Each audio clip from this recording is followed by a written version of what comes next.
Jadi bab ini di videonya akan bakal bahas tentang bab 6 dari 6.1 sampai 6.3. Jadi di bab ini tuh empirical model identification itu kita menentukan model di berita media. Jadi caranya buat menentukan model dari data empiris. Jadi dari empiris, data empiris jadi data percobaan itu misalnya kita bangun modelnya. Nah, kalau misalnya dari sebelum-sebelumnya itu kita belajar membangun modelnya dari uh, fundamental ya, jadi dari teorinya. Jadi dari teorinya kita dari merasa masanya kita bangun uh, model reaksinya dia, responsnya dia ketika dikasih satu perubahan di input. Tapi kalau di sini kita kembali, jadi kita bangun dulu alatnya. Jadi alatnya ada alatnya, lalu kita eksperimen diganti-ganti untuk outputnya, kita ganti inputnya supaya outputnya terbaca bagaimana hasilnya, lalu dari data yang diperoleh itu data output dan data inputnya per satuan waktu itu kita bisa membangun model yang didapat. Nah, jadi untuk membangun model ini tentu kita harus tahu macam-macam model yang ada. Makanya kenapa kok di bab sebelumnya kita belajar tentang macam-macam model gitu. Jadi caranya yang paling ya, jadi di buku itu udah dijelasin ya. Ini tuh tahapan-tahapannya. Jadi kita pertama mulai dari yang experimental design, lalu jadi desain eksperimen dulu, lalu melakukan eksperimennya, lalu dari data itu ditentukan dulu model yang mau kita bangun, lalu melakukan parameter estimation, perkiraan estimasi perkiraan parameternya, perkiraan nilai parameter yang ada, lalu ada memeriksa lagi, melakukan diagnosis evaluasi, jadi kayak memeriksa hasil pekerjaan kita apakah sudah benar, apakah sudah mendekati, apakah sudah cukup baik bila dibandingkan dengan model teoritis. Jadi apa aja yang perlu diperhatikan ya ketika experimental design. Jadi ketika kita desain satu percobaan untuk membangun model ini, apapun ya, jadi misal bisa bisa reaktor, bisa tangki. Yang pertama kita harus tahu adalah kita harus bisa menentukan dulu apa yang apa input yang mau kita ubah-ubah, lalu outputnya apa. Jadi kalau misalnya di soal sebelum sebagai contoh soal sebelumnya itu kan ada ya. Jadi debitnya misalnya diubah atau konsentrasi inputnya diubah. Nanti kita melihat ketinggian misalnya dalam sistem tangki, berarti yang dilihat outputnya berarti adalah ketinggian dari airnya. Atau misalnya di sistem reaktor ada konsentrasi di luarannya. Jadi kita bisa harus menentukan dulu input sama outputnya. Nah, untuk eksperimental, nah eksperimennya itu harus satu-satu ya diamati ini. Jadi satu perubahan satu input ke satu output. Outputnya sebenarnya nggak harus satu sih, tapi satu inputnya satu. Jadi nanti ketika melakukan eksperimen itu, yang diubah itu hanya satu variabel, yang lainnya harus diusahakan sama. Itu. Lalu kita harus tahu juga berapa sih input yang mau kita bikin di Revit. Jadi inputnya itu seberapa besar. Misal kita mau mengubah debitnya seberapa besar. Nah, itu akan dilihat dari dua faktor ini ya. Dan ada noise sama juga safety. Jadi kalau jadi data data empirik itu bisa ada namanya noise. Jadi ada kebisinya dia. Jadi kayak datanya itu nggak lurus lurus amat ya. Jadi kalau misalnya kalau misalnya data model teori itu kan kayak gini ya, apa bisa saya ini inputnya step gitu ya, terus outputnya bisa kayak gini.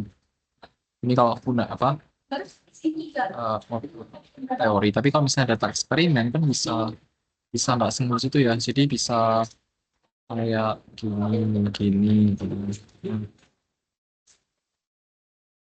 Ini itu itu namanya kita namakan noise atau kebisingan gitu. Nah, in, jadi kita harus tahu dulu noise yang kita punya itu berapa. Jadi misal kalau noise itu satu, eh misalnya satu plus minus satu ya atau dua lah, terserah sih, bebas. Nah itu, jadi nanti berpengaruhnya ke jumlah input yang kita beri. Jadi input yang kita harus beri, yang kita harus berikan itu besarnya harus 5 kali dari input yang kita beri itu harus bisa menyebabkan outputnya 5 kali dari noise yang ada. Jadi eh, ini misal noise-nya satu gitu ya. Tapi ternyata kalau kalau ternyata input yang kita beri itu tidak cukup signifikan untuk bisa memberikan perbedaan pada output. Jadi misal input yang kita berikan itu secara apa ya? Itu yang kita berikan itu ternyata setelah dicoba hasilnya eh, outputnya itu tidak tidak sampai satu atau bahkan ya cuma mendekati satu. Nanti hasil hasil outputnya bakal bakal agak ya, nggak bisa. Jadi kayak mungkin kayak gimana ya? Jadi jadi kayak gini mungkin. Jadi kayak nggak terlalu nggak terlalu eh, bisa dibedakan gitu.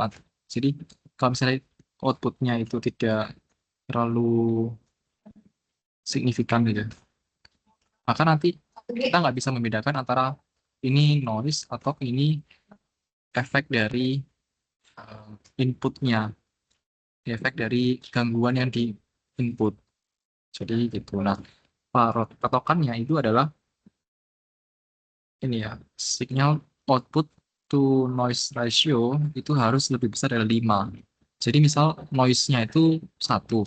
Jadi outputnya itu output yang disebabkan karena perubahan input itu harus lebih besar dari 5. Begitu. Terus yang perlu diperhatikan lagi adalah durasinya berapa. Jadi durasinya berapa itu kita harus mengamati, melakukan data pengamatan sampai dia 4 kali tau. Jadi 4 kali, ya 4 kali tau. Jadi kalau tahun itu kan 6, nah, tahun itu kan sudah 63% nih dari eh, steady state baru. Jadi kalau 4 tahun berarti ya 4 kalinya itu gitu waktunya. Gitu. Terus selanjutnya setelah kita melakukan desain ini, kita lakukan eksperimennya. Jadi eksperimen dilakukan, lalu diambil datanya. Ketika sudah dapat data, kita baru bisa bangun model. Nah, pertama, urutan dua adalah langkah buat membangun model yang pertama adalah untuk yaitu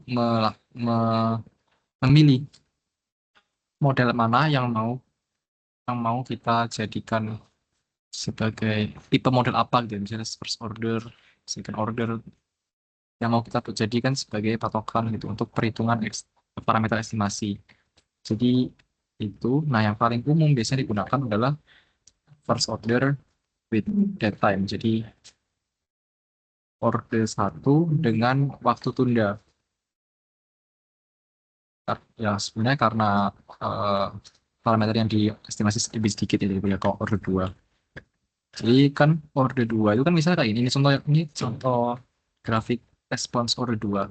Jadi pada kondisi-kondisi tertentu memang sebenarnya aproksimasi first order itu masih bisa dilakukan pada respon second order karena ini jika kita lihat ya ketika si C-nya itu dia 4 atau 2 atau satu, sebenarnya perilaku responsnya itu sebenarnya masih sama-sama dengan masih mirip ya dengan yang first order.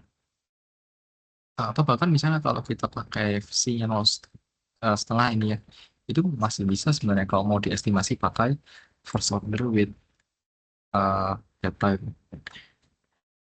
kayak gitu. Nah, kalau sudah dilakukan, kita pilih modelnya apa, kita lakukan parameter estimasi berdasarkan model yang kita bangun itu. Jadi kita masukkan datanya, kita estimasikan nilai-nilainya apa. Jadi nilai-nilai yang berguna misalnya ya gain atau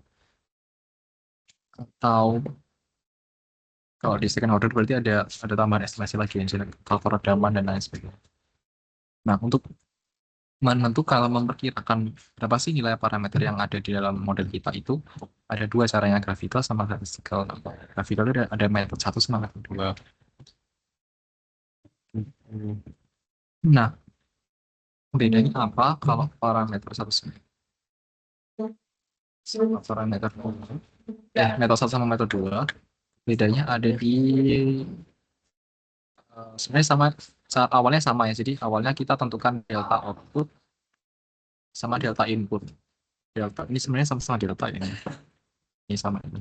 Tapi yang delta output ini pakai ini harusnya lebih besar, lebih kapital. Nah, jadi kalau metode satu itu kita menentukan tahunnya itu berdasarkan ini ya, berdasarkan slope-nya dari ketika dia melakukan ada profil transisi antara steady state lama sama steady state baru. Tapi nanti di metode dua kita akan melakukan pendekatan yang lebih lebih akurat ya, lebih di ada perhitungannya, jadi ada lebih ada dasarnya. Kalau misalnya di sini di metode satu slope-nya itu kita akan menentukannya kira-kira aja. Jadi kita mau ya kita bangun apa ya? Kita tarik garis saja, kita buat garis di situ, kita dari garis yang tentukan yang agak mendekati gitu ya dari data parameter dari data yang kita punya, lalu kita tentukan berapa slope dari garis tersebut atau kemiringan dari garis tersebut.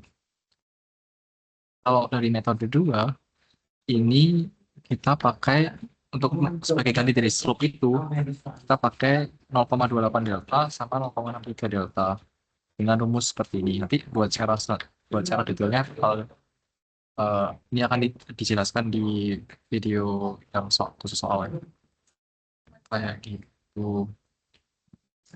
Jadi, nah ini ya. Jadi metode satu itu bakal punya error yang lebih besar karena slope-nya itu lagi-lagi karena slope-nya itu cuma kira-kira ya. Kita menggunakan garis ini kan kira-kira. Kalau sebenarnya metode dua juga agak kira-kira, cuma lebih terukur lah. Ada ukurannya karena kita pakai patokannya 0,63 delta sama 0,28 delta kayak gitu. Terus selanjutnya adalah diagnostik evaluation. Jadi ini eh, kita bandingkan dengan model teoritis ya. Jadi ini kan ya ini contohnya nih ya. Ini ada data eksperimennya titik-titik. Lalu yang garis ini adalah model teoritisnya.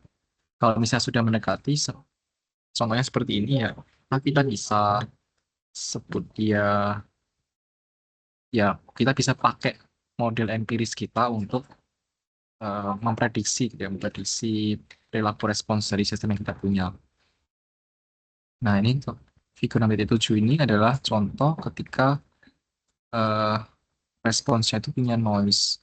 Tapi kita bisa lihat ada tren, ada perubahan karena inputnya itu cukup besar sehingga sehingga dampaknya di output itu kita bisa bedakan mana sih perubahan akibat input, mana perubahan akibat noise mata. Jadi tadi kan diminta supaya sinyal output rasio sinyal output ke noise itu harus 5. Jadi sinyal outputnya itu harus 5 kali lebih besar daripada noise-nya. Kayak gitu. Oke.